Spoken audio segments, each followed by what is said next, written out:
local. He lives a chest away, and he's got a really good job and things, and lots of people have built nice lives for themselves. And yourself? Oh yeah, well, me too. Yeah, Yeah. I mean, yeah. I'm quite lucky, really, I suppose, in a way. Yeah,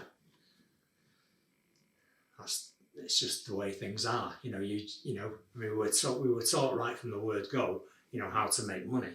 Yeah. Yeah, so my days, when I was a youth, Okay. right, was hiding under a table, yeah, and like this sort of little table, with a tablecloth over it, yeah, and waiting for the signals off the girls to tell me that held the chaps right closely so I could dip their wallet. Right, you're gonna have to go into more detail. Come on. Right, okay. Well, there was back then there was troops, yeah, Goo and Chinese Lily Edwards, yeah, and a whole group of ladies, who run the nighttime scene, if you like. Yeah, and of course I used to run for them, if they were short of any, rubbers or, whatever, or as I say, hide under a table and, wait for the sound. Yeah, so I could dip the wallet. I was about 11, I think. Right. About 11, 10, 11, something like that, But I'd always sneaked out at night times, and I used to go into the Monson house, Did you? Yeah.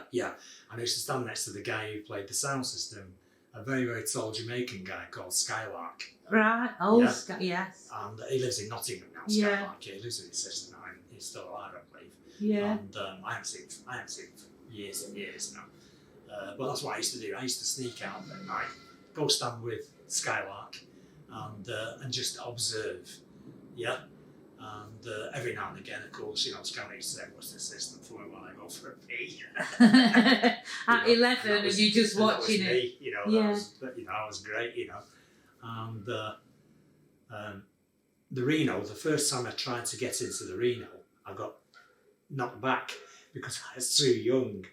You weren't 11 then. I was about 13, I think. Right, yeah, okay. Yeah, and no, you can't come in here, no. But it wasn't the same then. The Reno wasn't, as it later became for like Cooley and with Cools and with Persian. Yeah. Yeah. So it was only later on when Cools and Persian came into the Reno to play that it started to go, become very popular. Oh, okay. Go on, tell me about the difference. Well, the difference was, I think it was probably in the earlier 70s. Yeah, just before Cooley and before Persian got to play there. The only places we could go was places like the Monson House. There used to be a place on Moss Lane East, owned by a guy called Frank. It was an old ice cream parlour. Meskies? Not Meskies. No. Yeah. It was an American ice cream parlour. Oh, I don't know. It was. Do you know where the Broadfield Park is? Do you know where the Red Wreck is? Yeah. Yeah. Okay. Well, it was on that block there. It was on the shop block there. Yeah. Yeah. And upstairs was a shebeen. Right. And of course, like, me, Chris Otto, Snowy, yeah. And all them people there, Sir John and lots of other people as well in Nottingham and whatever, yeah. We all hang out there. Yeah. Because it was a bit more established, if you like. Yeah. Yeah. Later on, Frank, he went off over to Leeds. Yeah. Why? What's in Leeds? Well, the International. There's a club there called the International in Leeds. Yeah. And he had a shebeen. He owned a shebeen over there near it, Oh, okay. So we used to go over there, me and Ray, and of course we used to bump into people over there, like Masambula, the wrestler and things. And, really? Yeah. I thought the name rang a bell. Yeah, and and other people as well. We used to go over there, and it was pretty good. And but a little story for Dave Trigg. Go on. Okay, right. Dave was saying about he got ripped off by Gaffer, didn't he? Well, me and Gaffer used to travel to Birmingham. Right. We used to take top pots and to Indian warehouses. The little buckles. Yeah, the little box of top pots. Mr. Ferguson from Denmark Road. He had the business. So we used to travel there and all over the place really. And anyway, he bought some weed off them. Some charash. Yeah. And it didn't cost very much, so he was quite in his element. I didn't mind it at that time. I wasn't bothered, no. Yeah. And we gets back to Manchester, gets to the Denmark, and he goes into the back of the Denmark, into the cafe area, and he gets an oil bottle, gets this, slab of sharash, puts it on the surface, work surface, and started to roll it, Yeah. And the next minute, the bottle of oil just broke and went all over it. Oh no! So it just ruined. It just ruined it completely. Just like rubbish now. Yeah, Yeah, so that was one. There's one for Dave. Oh right, okay. Yeah. Karma. Yeah, Carmen. Yeah. So we'd already had it before we did it to you, Dave. Yeah. So go on, tell us about your first proper night down the Reno then. I think my first proper night was probably with Ray. Probably with Ray Buller. Yeah. Okay. Because we used to knock him out. We were quite close buds and stuff like that. So I think he just got me in there because his dad went down there. And, he was well known himself. As one of the boys in it. One of the guys. Like Tony and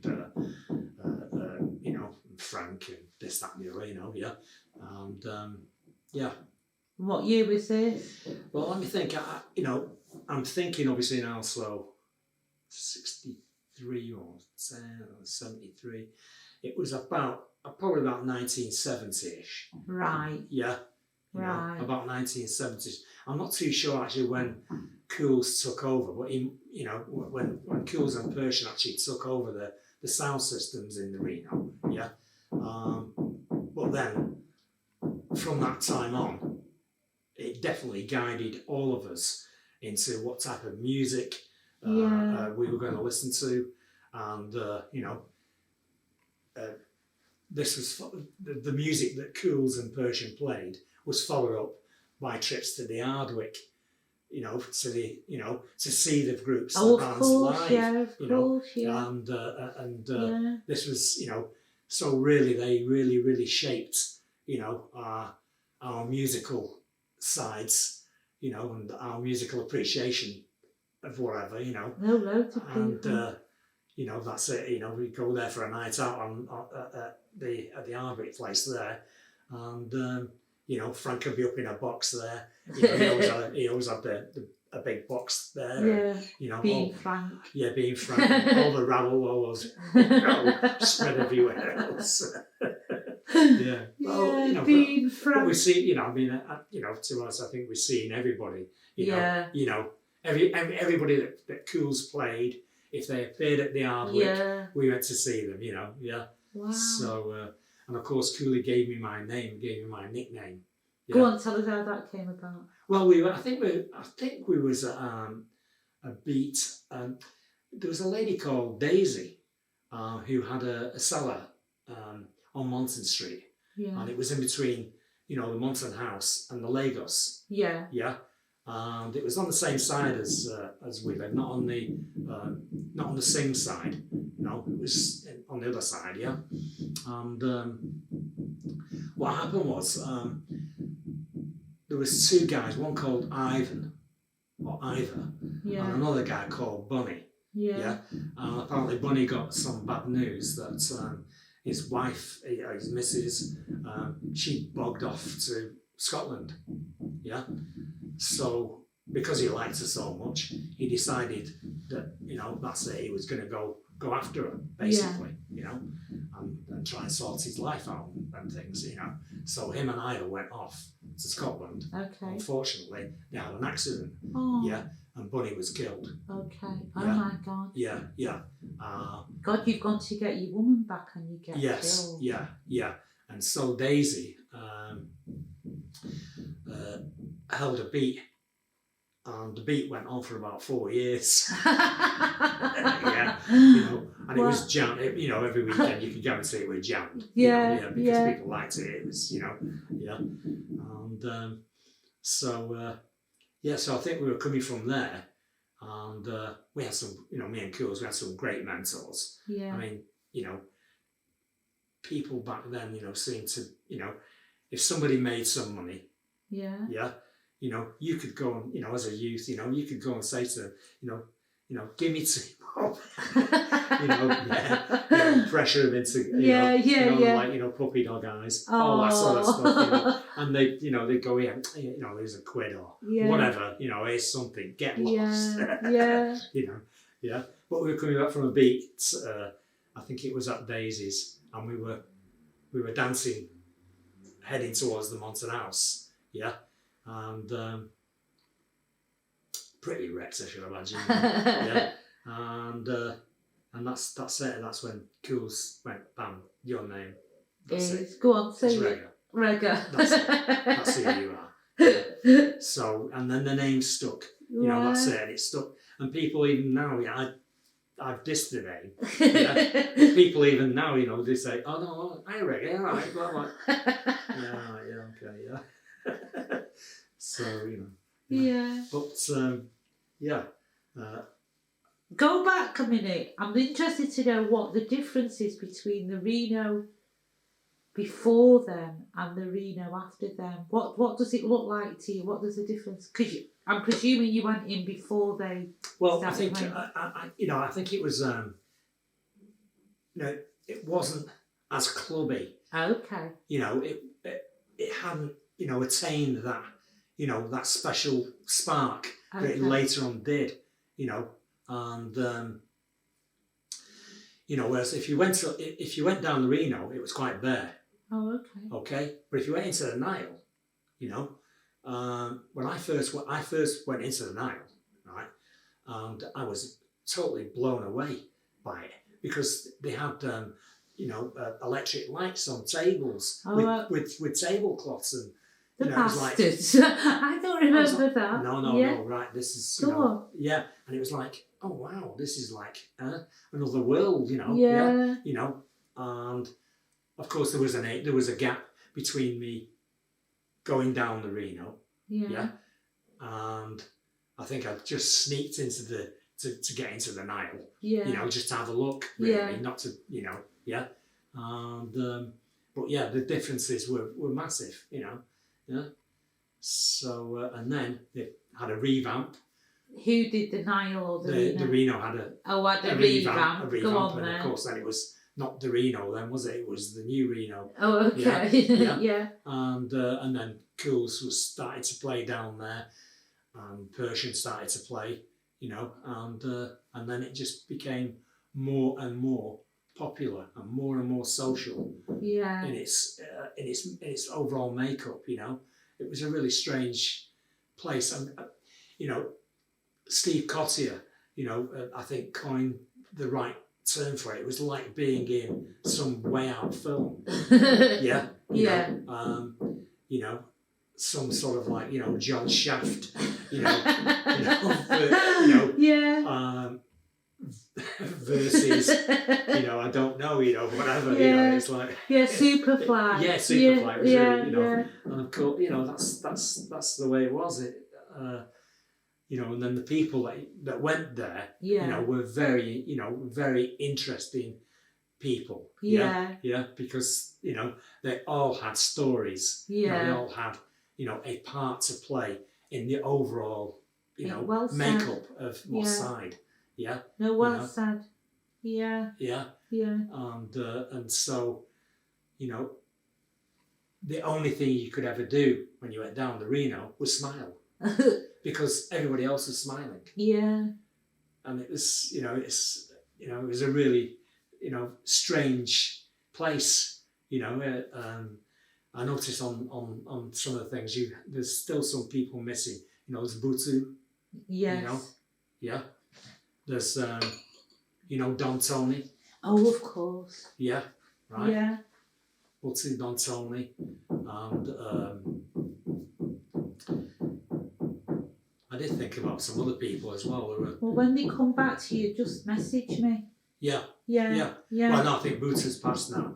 Yeah. Yeah, Butu's passed now. No, both of those are passed, but I'm just saying they could go on the memorial. Yeah, wall, they could actually, yes. Or anybody that you think of that should be spoken Well, to. that's, you know, Yeah. I think, I'm not too sure so much really if Nottingham and all that went down there really. I don't think, not as much as anybody else really. I think Nottingham was more upstairs in the Nile. Yeah, they're Moss side, and they mostly hang about outside, didn't they? Yeah, they did really, yeah. Yeah. You know, just on the front. They're like the front men out. They were, yeah. Yeah, they were the legions of the front, weren't they? Could well do without someone hammering, couldn't we? Oh, we could do, yeah. Yeah. You should have said I brought my toolbox. Yeah, joined in. Yeah, oh, I had a good question. Oh, I'm still dead interested in the before and the after. Yeah, I think you know, I think it was just somewhere to you know, for the lads, you know, the older lads, Yeah. you know, to go and play some snooker because there was a big snooker table downstairs. Let me go and see if I can ask them to stop hanging if they really need to do it. Okay. I won't be a minute. I'm still bothered about the difference. You're still bothered about the difference. Because you was just saying it's about they just had a place to hang. It was more for the lads to have a place to hang out. Yeah, I think it was more of a gambling, you know, joint, and you know, somewhere for the guys to hang out, the older guys, you know, to hang out to play some snooker because big snooker tables in the back, and there was some gambling, but I don't, and obviously there was a bar, and but they didn't get really serious about the music until Cools and Persian took over. So when you went in, Laurence, you go in with Ray when it's the original hanging out place. You don't go into the club, Reno, really. Yeah, I no. They refused me entrance. Okay, right. into the old Reno. Yeah, you know, and you know, but then when it, you know, when Cools and Persian took over the thing, the sound system in there and everything, and it became more. It became a more popular place to come from town. Yeah. You know, for the guys and their girls. Yeah. You know, to go and be able to relax and not, you know, I don't, you know, nobody who lived in Moss Side experienced really prejudice. Right. It was only when you went outside. Yeah. Yeah. Yeah. You know. Yeah. I love that. You know that you know that you would hear any, you know, racial or other comment, you know, but nobody who was born in Moss Side, you know, you would never hear them because the thing is, we were all mixed. Yeah. You know, we were all of mixed parentage. Yeah. And so, you know, and also, we were also children of the Commonwealth. Right. Okay. So when you went to school, you know, you went to school with, you know, children of the Commonwealth. Yeah. You know, and they could be anything. Yeah. They could come from anywhere. They could come from Pakistan. They could come from, you know, Greece, you know, Italy, you know, anywhere. Was that all the Commonwealth then? That wasn't the Commonwealth. Well, I mean, you know, I mean, when I say that, probably Europe as well then, you know, but lots of Commonwealth children came as well, So I think we all consider ourselves to be children of the Commonwealth because, you know, the Queen and, you know, that sort of stuff, So... we're just Moss-siders, aren't we? There was just anybody, everything and anybody. We was all in rooms. Yeah, basically. Some of us were more lucky than others because some of us had windows. And I don't mean Microsoft. So, but no, some of the places, you know, some of the places and some of the things that the children had to live with was, horrendous, What about your own background? My own background was very, very graced, really. Yeah, because, I was born in rooms on Watson Street. Yeah. Yeah. And but my mum was friendly with Coco Laurence and Kathleen Laurence. Right. And their mother, yeah. And they had a boarding house which was facing the Sings. Right. Yeah. And so then we went there, we lived there with them. And we weren't really treated as, we were treated as family. Right. Yeah. And so that we lived there for quite a good number of years. And then my mum got to rent a house on Monton Street. Yeah. About 2 doors down from the Monton house. One of the big houses there. About 13 bedrooms and 30 great storm shutters on the windows. Wow. Yeah. So that was like, £1.50 a week. That was, Bloody hell. So did just your family lived in there, or did she rent out rooms there? No, she didn't rent out. So it was just, in actual fact, when my mother took over that house there, it was just me and her. You? Yeah. And I had a whole floor. Wow, what a crazy upbringing. Just running around. It was like, makes me think of The Shining. It was like a massive big Victorian house. Yeah. And and even the furniture, it was like there was all like, dirty dining tables with, with leather, piggyback chairs, and it's like, right, okay then, That's proper weird. It's like a film set again. It is, but it's what people just left, left the things, didn't they? And moved on, and nothing was, it weren't considered to be antique or anything. It was considered to be old. No. That's it. It was just, do you want this old chair, or whatever, or this old table, there you You'd go, weep for that furniture now. Well, yeah. Nowadays, I mean, what I mean? You'd be talking, hundreds, maybe thousands. I have no idea, Yeah. So where's your dad then? My dad. Yeah, in this picture. Well, he was a terrible alcoholic, yeah. Oh, okay. And so he was in art press, which the drying art place, yeah. Half the time, yeah. But he was a shipbuilder. He was a player and fitter, yeah. And so he worked a lot in Liverpool. I was going to say, what's he doing in Manchester as a shipbuilder? Well, he worked at a place called West Gas, which was down by the famous cemetery. What is it? Not Southern. That's Southern's here, isn't it? Yeah. What's the one over on the 123 route? I can't remember what it's called now. No? Oh, like the Jewish one, the big. No, it's not a Jewish one. Okay. No. But yeah, he worked for a firm called West Gas, and they built massive boilers for ships. Yeah, So he worked there for a while, and it's strange, really, because I mean, I heard everybody else who went into the merchant, and it's a wonder I didn't. Yeah. To be honest with you, yeah. Yeah. But, so there's only you and your mum. You're an only child. No. I've got a sister. Okay. I had a half sister and I had a half brother as well. Yeah. Well, half sister and brother both died, and I've still got a sister. Right. Yeah.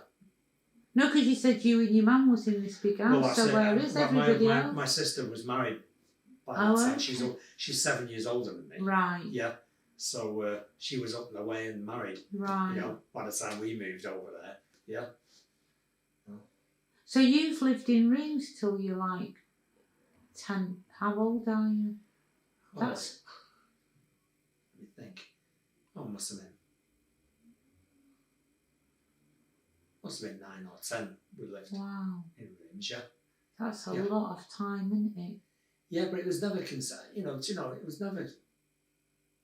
was never looked at as a bad thing. It's just normal. It was just, you know, that's how we were, you know, and it was like, you know, the house that we lived in, you know, was very organised, you know, and it was a good experience, you know, really good experience, yeah. And of course, you know, going to school and things like that with, you know, people who spoke different languages, well, that was great as well, because you could get to learn a different language, you know, without really trying.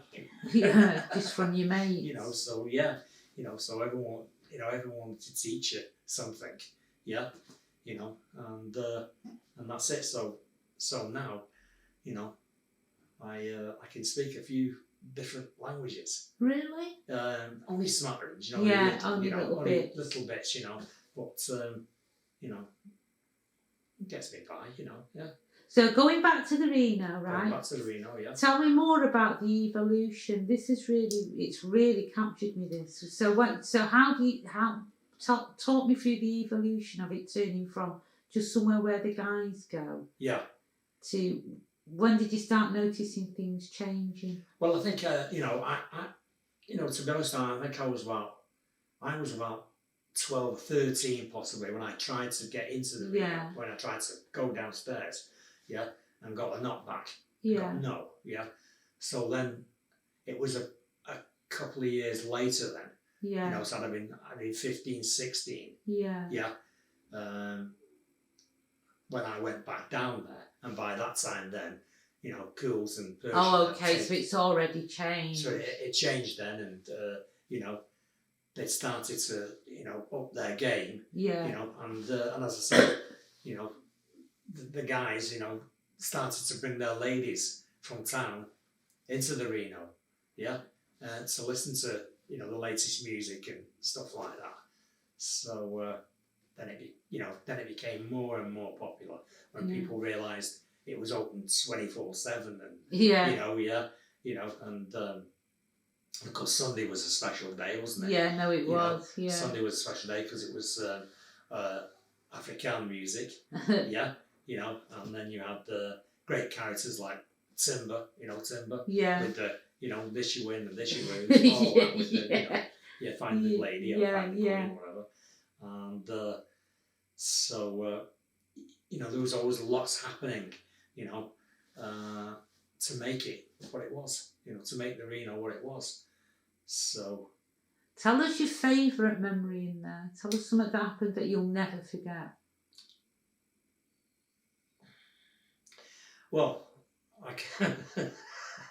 I remember me and Ray and Emma were drinking. Yeah. Yeah. And I could drink like a fish. Yeah. Yeah, no problem. Yeah. I used to drink brandies. Yeah. Yeah. And anyway, I think we were smoking some weed. Yeah. Yeah. And all of a sudden, you know, I went, poof, like that, down. Yeah. And Emma and Ray thought somebody had hit me. Yeah. Yeah. Yeah. So they, you know, they sort of like sprung into action. Yeah. You know, it's like, you know, and then they realised that it was just me falling over. And have you not felt it coming on? No, it just, you know. Wow. Yeah, probably the weed. Yeah, yeah. Was you already drunk? Because I can't drink and then have a weed. I can be stoned and then have a drink, but I can't be drunk and have a weed. Right. Well, back then the thing is because of the, you know, the thyroid and that. Oh, you know, I could drink like a fish and smoke like, you know, like without tomorrow because, you know, I never needed any sleep. Oh, you know? Right. Because you know, that's it. You know. So you were naturally speeding. I was naturally speeding. When people looked at me back then, you know, they assumed, you know, that oh, you must be on all sorts of, you know, all sorts of drugs. Yeah. And it's like, no. you had a dodgy thyroid and that was it. Know. That was the case. Yeah. You know, so that, you know, made me look as I did back then. Yeah. Tell me the worst thing you've ever seen in the Reno. A shocking thing. Well, I know there was a couple of times when they had trouble in the Reno, yeah. Some fighting, people fighting or whatever, yeah. and you know, they used to keep cutlasses, you know, behind the bar, you know, bayonets, Mm. yeah, behind the bar, you know, and you know, it could get serious, you know, really serious, you know, rapidly.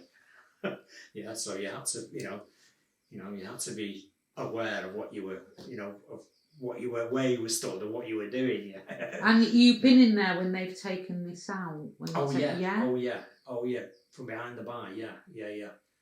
And you know, luckily I didn't have to use them. Yeah. But you know, certainly, you know, they've been there if they wanted them. Yeah. To protect what's there. So yeah, to protect the place and protect the people in it, of course, as well. You know. So. You said you had a couple of good stories a minute ago about some of the lads. Well, Before I stopped us because of the banging. Yeah.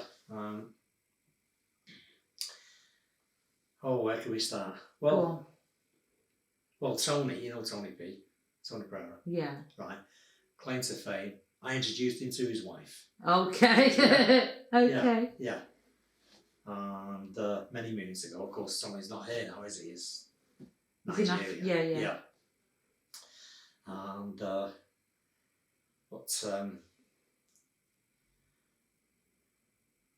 what else can we say? Oh, let me think. There was only a really funny time. Yeah, it was me and Steve Adams. Go on. We used to try and make tea up, you know. So we used to make up weed, you know, and it was called Rangoon. Yeah, because it sounded exotic. So, you know, so anyone who didn't know what we were talking about, you know, we'd have them over, wouldn't we? Right. You know, so me and Adams, we're outside the Monson house, 2 o'clock in the morning, something like that. We're young, Yeah. And anyway, next minute, a panda car pulled up. Yeah. Yeah.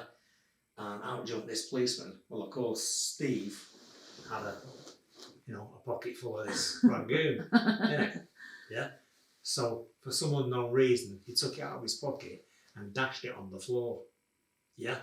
And this copper seen it. Yeah. Came home and said to Steve, "What's your name?" Yeah. Because of course Steve, he's very small, isn't he? Yeah. But he's a big man. Yeah. Yeah. So he said, my name's Steve Adams, yeah. So he said, "Oh yeah." So he said, "Who are you?" So, "Me, I'm Redder, yeah." So "Oh yeah, right, okay." So he flashed his torch on the floor, right, and grabbed this envelope. Yeah. He said, "This yours?" Yeah. To Steve, yeah. So I said, "Is it mine?" "What do you mean mine?" I don't know anything about that guy, yeah. You know. So he said to him, so the copper said to Steve, he said, "What's your name?" He said, "My name's Steve Adams, yeah." So he said, "Oh yeah." So why's your bleeding name on this fucking envelope then? His name was? Yeah, his name was on the envelope. So that's it. What an idiot, so man. they nicked him and done it for deception. For deception about the because weed. The weed was wrong. was crap. Oh man, that's wicked. Yeah, I know, yeah.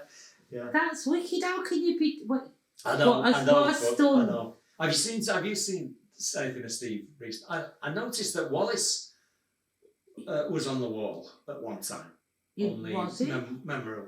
Yeah. No, I asked for his name, but did you? Yeah, I asked for his name, but I haven't had a photo of him. Oh, have you not? No. Right. Okay.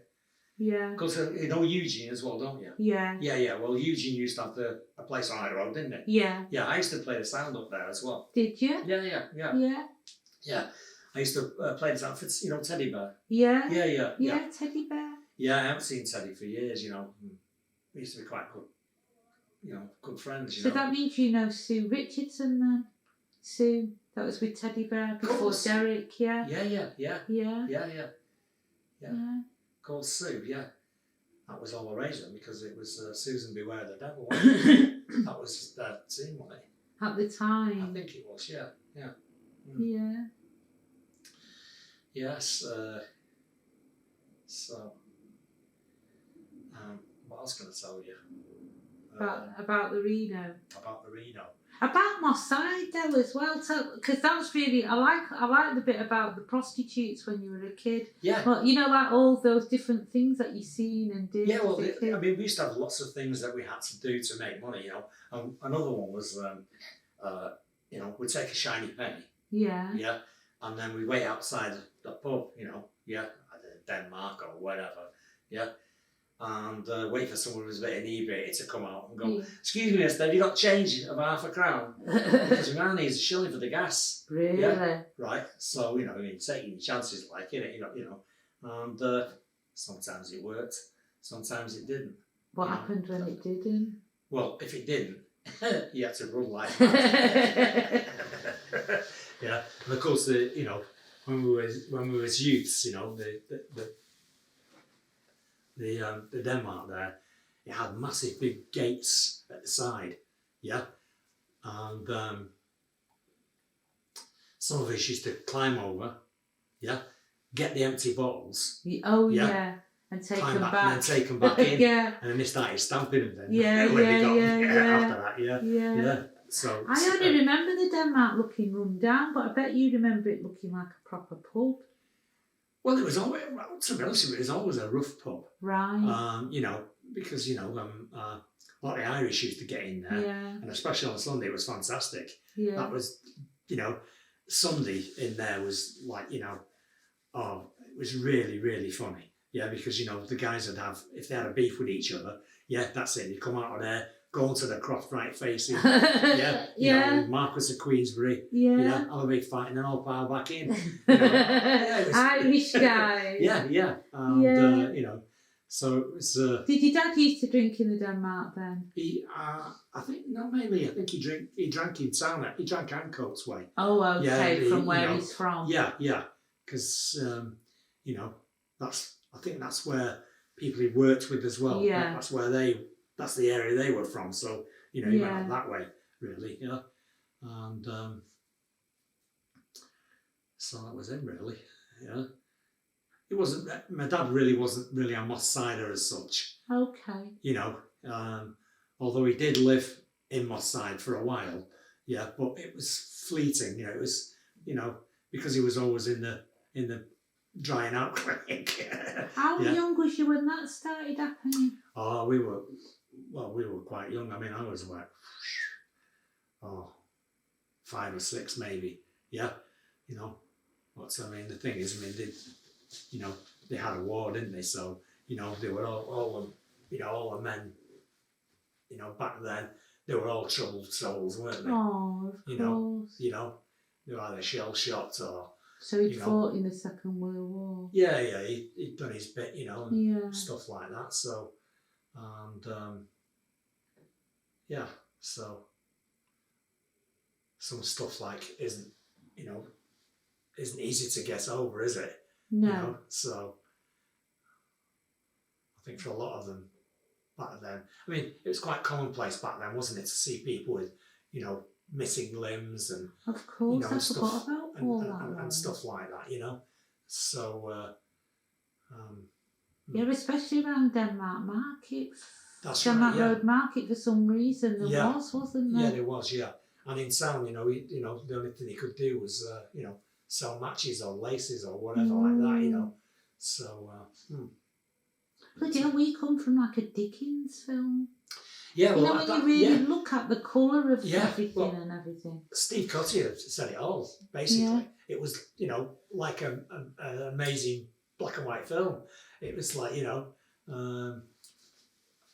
which I thought was a really good interview, actually, with Steve, yeah.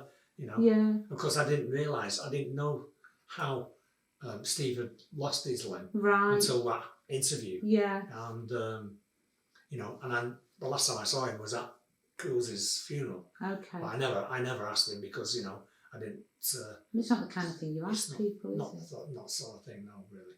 Yeah. So, yeah. What's your favourite thing about the Reno, beside the music? Well, the atmosphere. Yeah, I knew you were going to say that. Try and describe it. Try and kind of capture it.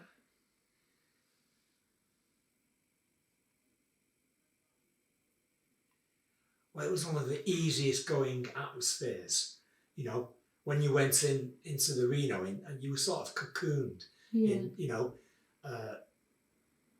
you felt protected, you know, and you know, everybody knew who you were. Yeah. You know, they knew who you were. They knew what you did. You know, yeah. So, you know, it was like a massive therapy unit. Go on, tell me more. You know, because, you know, I mean, I noticed that you had a couple of people on. Why was it now you're looking for cola? Oh, to interview Cola. Oh, right. Yeah. Yeah. I always thought Cola was Phil's son. I didn't know he was his nephew. Yeah, no, he's his nephew. Oh, right, okay, yeah. Sorry, yeah. Why are you asking that? No, I just wondered. It was, you know, it's just one of the interviews and one of the questions that I've seen you ask. Oh, right, where's Cola? On the thingy, where's Cola and stuff like that. Yeah. And, you know, some people, I think Cola was nasty sometimes, maybe. Yeah, there's a couple of bad stories already on there about him. But to me, he was never nasty. Yeah. You know, so he always liked his flash cars and stuff. Yeah. And that sort of thing. Yeah. No, he proper played the nepotism, didn't he? Yeah. Yeah. That's probably where his like badness to people come from, you know, like on the in. Yeah, right, yeah. On the in crowd. Go on, you were saying it was like therapy. Go on, what does that mean? It was, you know, I think most of the people that went to the Reno, were happy in being in that environment, yeah. You know, it's a really, really special environment. You know, it's very, very difficult to explain. It's a really hard thing to explain. But you said, that's a really strange word to put in the Reno. You said it was, everybody knew what he was up to. Everybody knew who he was. Everybody knew what he was up to. Yeah. It was like therapy. Yeah. So in what way was it like therapy? Well, the thing is, you know, taking from a film, right? If you know, I think it's Crocodile Dundee or something. Yeah. If you tell one person your problems, then they tell everybody else. Yeah, and then you ain't got no problem because everybody knows. Yeah. Oh, I see what you mean. So because we all knew about what each other was up to, our backgrounds. Yeah, whether your lady had left you or or whether you were, in court, or whatever it was you were, whatever your circumstances were at that particular time, then, people knew. Yeah, so you weren't alone. You never had to explain yourself to anybody. Yeah. It's crazy. I do know what you're trying to get at. Yeah, I do know what you're trying to get at. So, and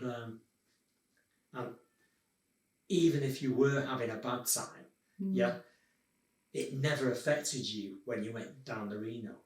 Come on, tell me more about that.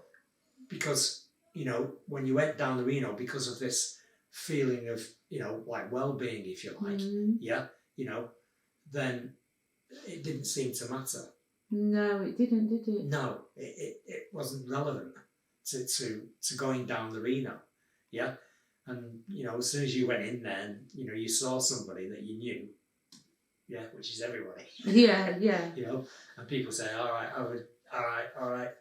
Yeah. That was it. You started to think, well, I'm not on my own. Yeah. You're not on your own. People know you and, and know what you're about. Yeah. And it's like, good, bad or indifferent.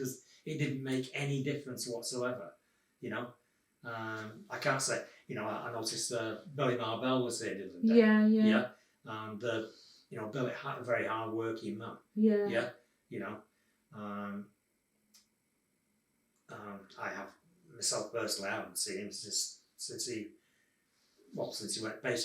went to Germany with Ray. Yeah. And that, Yeah. And I think he stayed over. I think Ray came back, and stuff like that. And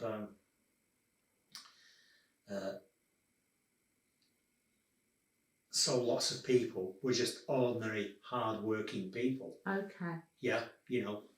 And that's, and then you had your mix then of other people who, maybe dealt in drugs or maybe, or gambled for a living or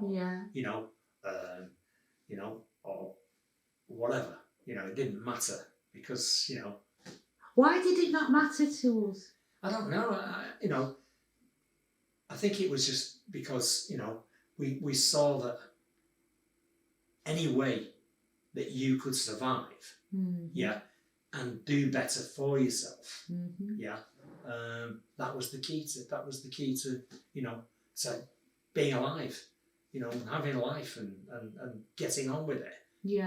It didn't matter, okay, so so you were born in rooms, so what, so your mum, dad, alcoholics, prostitutes, whatever, it didn't matter.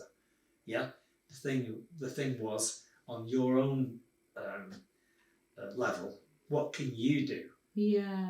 What can you do as an individual to change your stars? Basically, that's it. You can either go sleep in the gutter and look at them, True enough. Or get out there and get about something, and just do better for yourself, basically. That's because we really didn't judge each other, did we? No,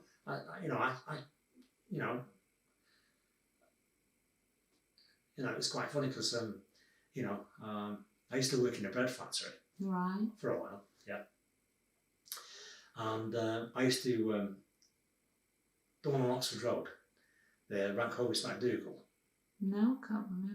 Yeah. It was a small bread factory near All Saints. That's right. Yeah. And I used to come from there in the morning and pass by Frank's, and I used to drop Frank off a big bag like that of bread. And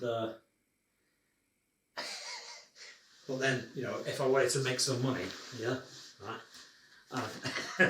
I'd go to Frank and go, Frank, turn my pockets out and go, oy vey, nothing. And Frank would say, hang on a minute. I'd say, I just want to put my bullshit ears on. And then, he'd say, we'll sort you out, because of course they only lived, a few streets down, didn't they? Right. And my mum knew their mum. Okay. And stuff, And so, of course, I grew up with Frank and Tony and John and, Paulo and all them. And even though they were all a little older than me. But they all, looked after me, in a way, so I was pretty lucky there. Well, you're looking after them too with the bread. Well, that was it. So that's it. It's the pitching so it was something, that I did, and it was quite nice. And the children I know loved the bread. Frank's kids loved the bread. So and I used to, the dirty great big flour sack like this, stacked with all sorts of different types of bread and stuff, and How would we know when? Another thing about the Reno though was you was right. I'm not saying anybody was out, but how would we know who was in? Because there was definitely a feeling of you was in or you wasn't in. Well, I think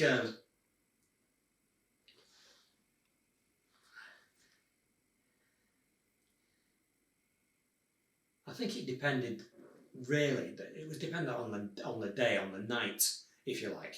On Sundays it was more open to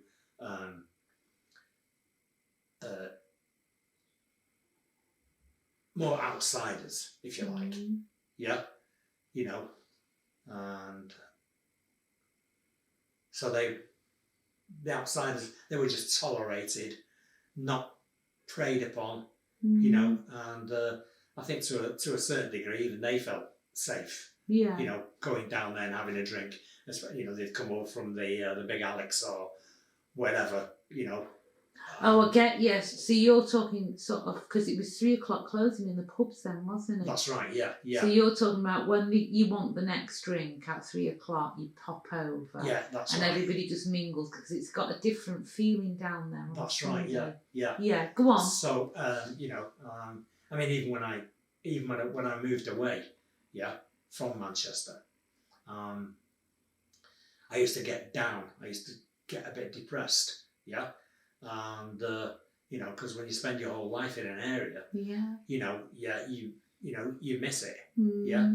And so I used to drive, from North Wales over, set up about, 12 o'clock or maybe 1 o'clock even, yeah, and hit the Reno for, 2, yeah, and then bam bam at the door, Laddie, let me in, yeah, if the door was closed. Yeah. And I remember 2 coppers stood in the Seymour and Story bookies there, yeah, and I was banging at the door, no Laddie, he must have been downstairs. yeah. And anyway, this copper came out of the doorway and said, it's 2 o'clock now, lad, you won't be getting in there now because, it's closed.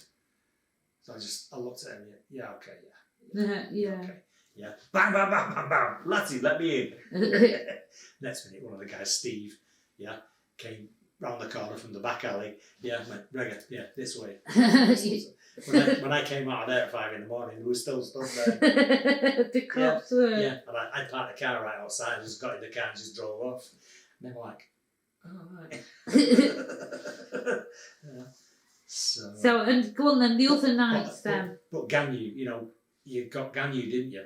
You got a photo of Ganyu. Yeah. Yeah. Of course, he was a friend of mine, Ganyu. Yeah. He was the good best man. Swede man. He was a good man. Yeah. Yeah. Yeah. He was always a good man to me. Yeah. Yeah. And I think he took over Kitty, didn't he, in the back of the gambling house? I've no idea. Yeah, I think so. Oh yeah, somebody else said that actually. Yeah. On another one of the videos. And so it was quite interesting to us, to watch what was happening, especially at the dice table and stuff. Yeah. Of course, they had cars in there, of course, 79 or whatever. But the dice table was quite interesting because it was very loud.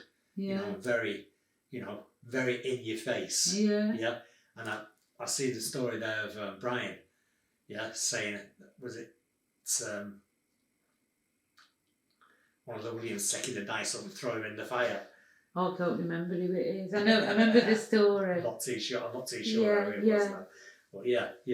And that's the sort of frustration that the gambling, could evoke in down there, But and of course then we had a visitor, didn't we? We had Muhammad Ali. Yeah. Come visit us. Yeah. Nobody could get near him. Like, well, yeah, okay. Was you there on that night? I wasn't there on that particular night, no. But I know a few people who were. Yeah. And he signed a big poster. There was a big poster on the wall, wasn't there? I don't know. Yeah, there was. I've not heard that. Yeah. Where the entrance was into the Reno. into the gambling. Oh, section. Okay, that would make sense if there was a poster, but no, I don't know. Yeah. It was on the wall there. Yeah. It was on the wall, just by the entrance to the gambling section there. Yeah. And to the snooker room was off to the left, and the gambling and that was off to the right. Yeah.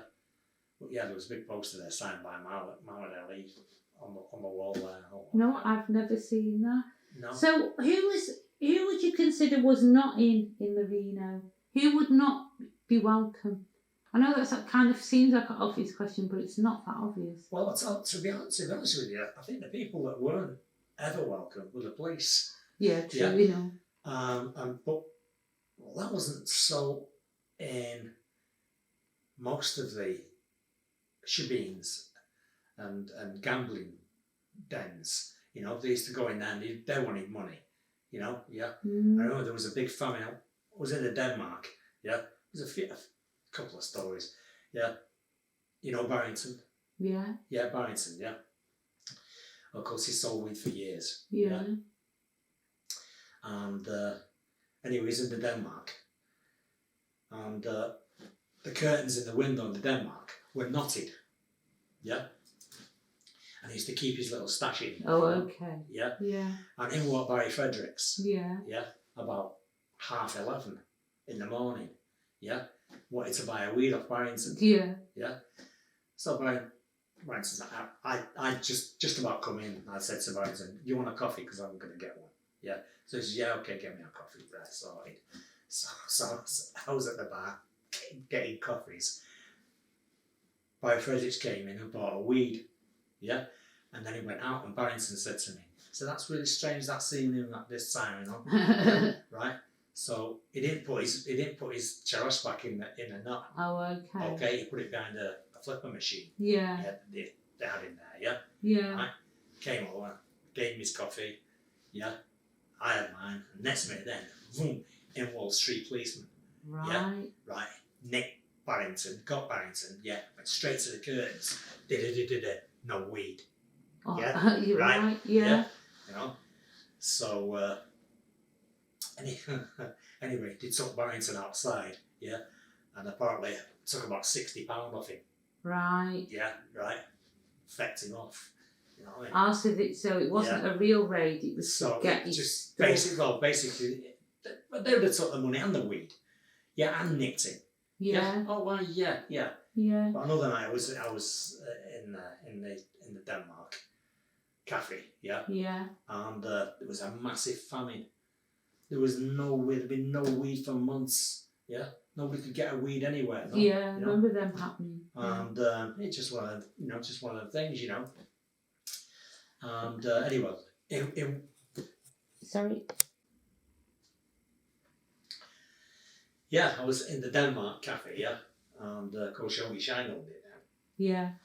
And downstairs had been a big famine. There was no weed, years, nothing, yeah. And Yogi tried to get a little shebeen down there, you know, downstairs in the cellar.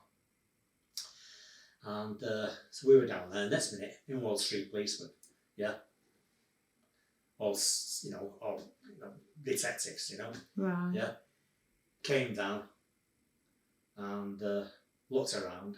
They weren't getting anything because, you know, the place was empty. Yeah, Right. you know. So Yogi said to him, "Listen, there's no fucking weed," basically. Yeah. So we said that's the problem. That's why people are not out and not, you know, at it, because there's no weed. There you go. Yeah. So yeah, this one of these coppers, yeah, pulls out a weed, yeah, and gives it to Yogi Shine. Wow. Yeah, piece of sharash, yeah. Yeah. Right. Yeah. Right. And Yogi Shine gave it. I was like. I was sort of like involved in because I'd just been talking to Yogi. You know? Yeah, and then Yogi went, "Yeah, build us a spliff. Give it to me." In front of the cops, he just built up. Yeah, they just ignored it. Yeah, you know, yeah. So they were kind coppers. Well, no, they're just on the take. You know, that's it. You know, that's basically. I forgot about Almost Side. You can't picture it, the real old, what you're talking about. It's hard for anybody to believe. Yeah, right. The mesh of it and the layers of it. They used to do that with the Monson House. I mean, you know, they used to get a tip, you know, to say the Monson House was going to get raided. Yes, of course. Of course, and so all the gear went next door in the yard. Yeah. Yeah.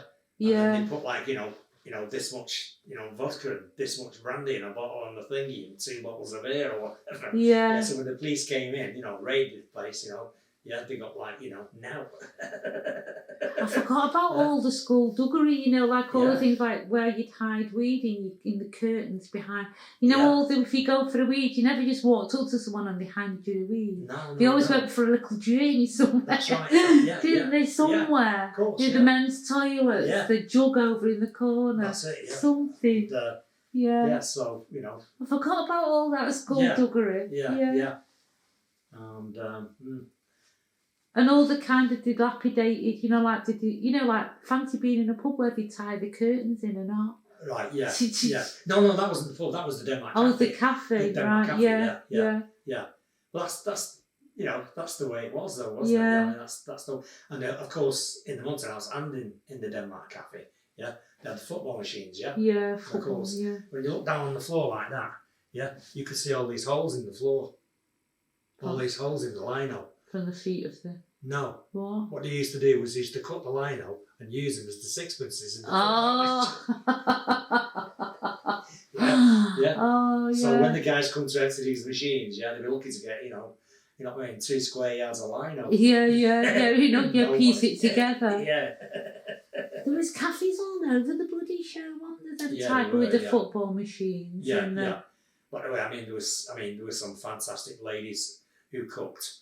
You know, again, you know, the Boss Line East there by the park. Yeah. There was a big house there where Miss B, Mr. and Mrs. B, I have no idea what their actual name was, but they used to just call her Miss B, and people used to go there and eat food, and they were big houses, like these ones, they were big, massive, and of course like me and Adams and, people like that used to go there. Christmas was a great time to go there because they made this nutrient with rum in it. Oh, okay. Yeah? And so you get that as well, you get that for free, of course. Stuff for like the that. Christmas. But all, all the West Indian dishes, and African dishes too. Like fufu and, ackee and saltfish and all that sort of stuff, Well, I think everywhere sold the ackee and saltfish and, God, they really had the and corner dumplings. market. They had the market cornered in Moss Side, didn't they? Yeah, and of course Shorts then next door to the Reno there was, That was great. my favourite. Oh yeah.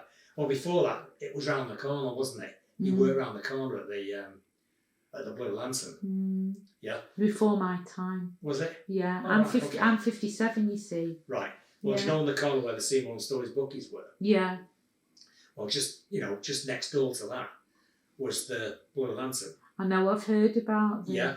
And then at the side of that there was a stairwell that went upstairs to another shooting. Right. Yeah. Which is not. People don't mention it now. I don't know why, but there you are. So, but Shorts worked in there as well. Yeah, and did the parties in there. Yeah. So. Amazing, really. Isn't Yeah. Because our modern cafes, they have like your table and chairs outside. Imagine that then. Right. Yeah. Well, no, I think the guys used to have a drink outside. No, I remember them all stood up outside when I was really little. Yeah. I remember, like you'd be going to the shops on Alec Road and they'd just be up and down, on all different bits, stood up with the different outfits on, the way they hold the glass. Yeah.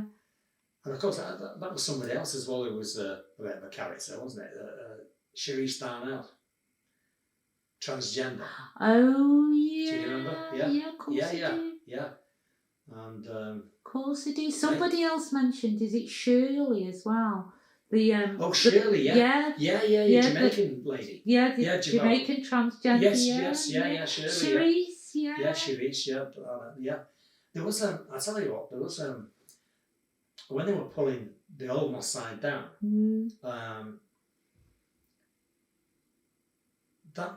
there was a programme on it.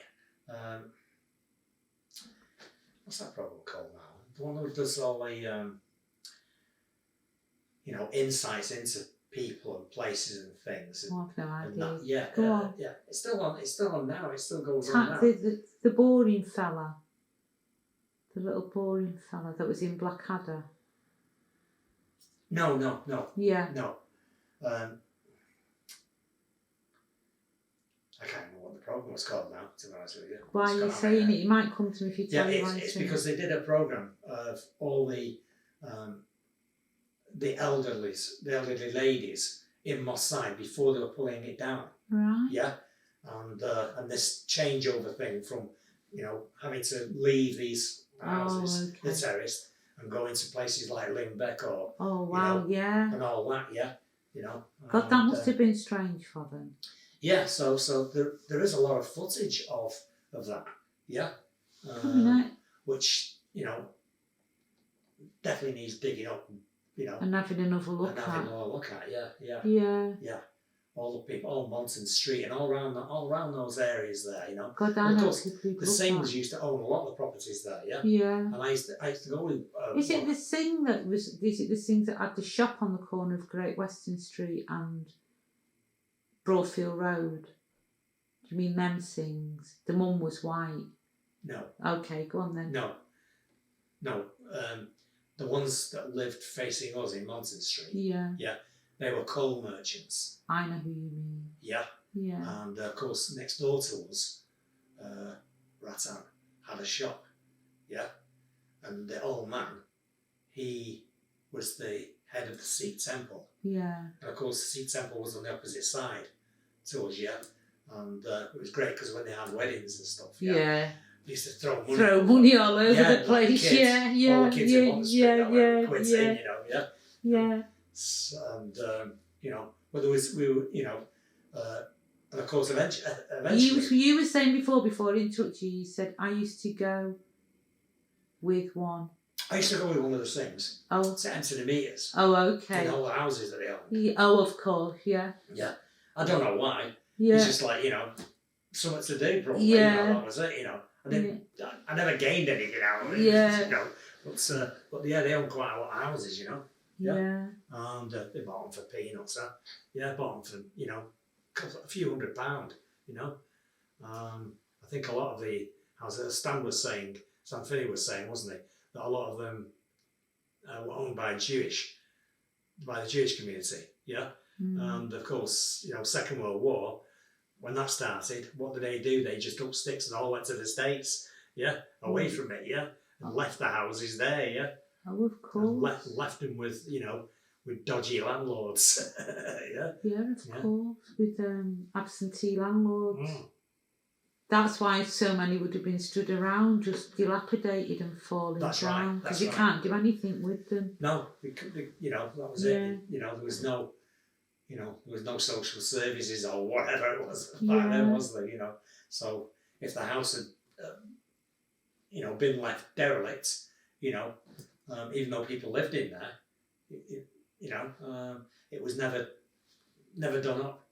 You know, windows were never replaced or whatever. They were proper ghettos. Oh yeah, they were. Oh yeah. It was proper ghettos. Oh, it was. Yeah, yeah. And you know, put it this way, you probably get something a lot worse than Ebola on the stairs. Yeah. Yeah. Than you would in the in the rooms. You know. Yeah. Wow. So. Tell us your last great memory of the Reno. The last great memory is, as I said, I think I told you before, the last great memory was of me coming over here. Oh, driving over. And driving over and the two coppers in the doorway going, no, you're not going to get in there, so, you know. Yeah, how long had you not been here for then? When you drove over, when you was missing I think it was, as far as I remember now, it was about, I think it could have been 81, 82. Yeah. Yeah. That was it. I think Reno was heading towards its final destiny then, wasn't it? Yeah. Yeah. I've no idea when they actually pulled that old section building down. Do you know? No, not really. I've got varying dates between 86 and 88. Right. Yeah. Yeah. Yeah. So what took you to Wales then? Well, my sister, she'd moved over there. My mum had moved over there. Yeah, and my sister was always a very enterprising person. Yeah. Yeah. So she had a hotel over there. Yeah. Okay. And so we all sort of went over there. That was it. And migrated that way. You know. Yeah. Yeah. And went on from there. You know, really. I was, when like Billy Marbell was saying about going away working with Ray, I was probably one of the last people to see Ray alive. Okay. Yeah, because he died in India. Yeah. Yeah, and I was there in '92. Yeah. I was in India in '92. With Ray. Yeah. Right. Yeah. So. And what did Ray die of in India? I don't actually know what he died of. Yeah, but. When I saw him, 91, 92, he'd had a problem with an eye. One of his eyes were closed, yeah, and he'd been here, there, and everywhere. Nobody knew what happened. I think it was some sort of aneurysm. Okay. That he had, because he was, he was a bad man for the fighting, yeah. I mean. He could fight like mad, yeah. And, he wouldn't think anything about taking 2 or 3 people at a time.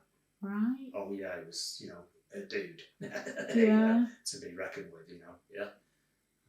and so I think possibly one fight too many. Yeah. Okay. You know.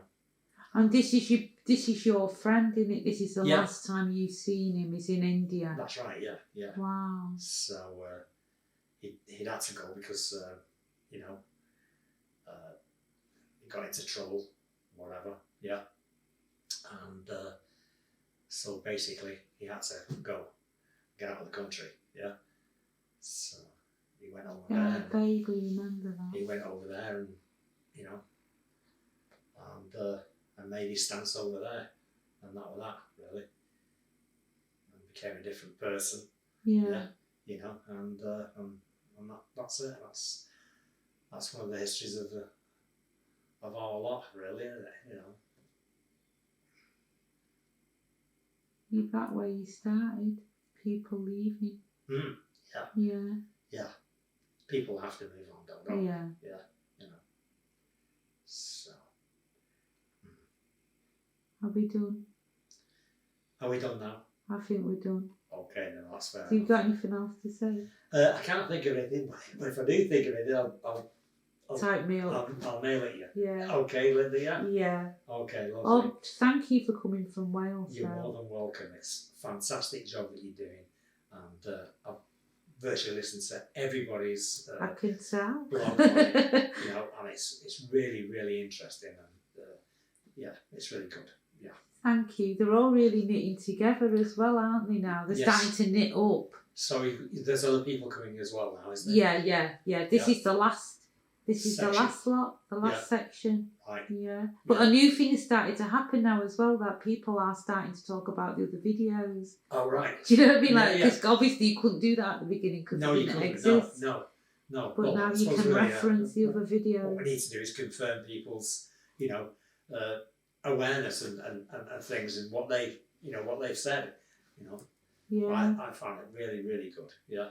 No, thank you. You just took me back to the whole skullduggery of my side that I forgot. Yeah. You, right, you know, like you're saying those getting weed out of the thing. I forgot about all that, them little movements. Oh yeah, all that. Yeah. Yeah. Yeah. We're off. Okay. Yeah.